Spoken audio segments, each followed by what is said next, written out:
Aujourd'hui, avec ses nombreux bistrots, restos, balajos, tapas nocturnos et autres rades branchés, la petite rue de Lappe est une des rues les plus fréquentées quand on veut boire un coup vers la Bastoche. En fait, l'ambiance qui y règne est quasi la même depuis des lustres. Créée en 1652 et nommée ainsi grâce à un certain Girard de Lappe, qui possédait les marais et les jardins à travers lesquels la rue fut percée, la rue de Lappe est vite investie par les nombreux Auvergnats qui déboulent de leurs montagnes sur la capitale, et il en reste encore un résistant aux nombreux limonadiers qui vend ses jambons, ses fromages et ses confits d'oignons aux épices.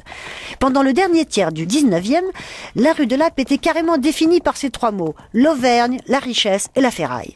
À tel point qu'il y avait une expression, travailler pour la rue de Lappe, qui voulait dire travailler pour des clopinettes. Une des choses importantes que les Auvergnats apportent à Paname, c'est leur joie de vivre et leur goût pour la danse.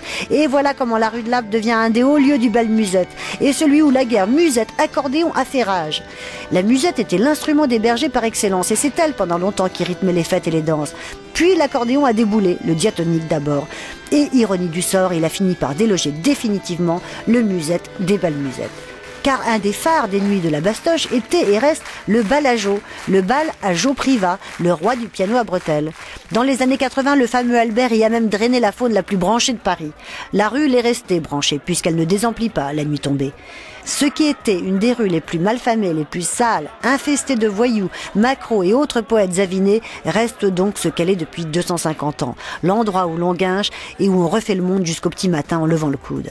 Et moi je dis, c'est toujours marrant de se dire que dans les nuits parisiennes, il n'y a pas grand chose de nouveau sous le soleil.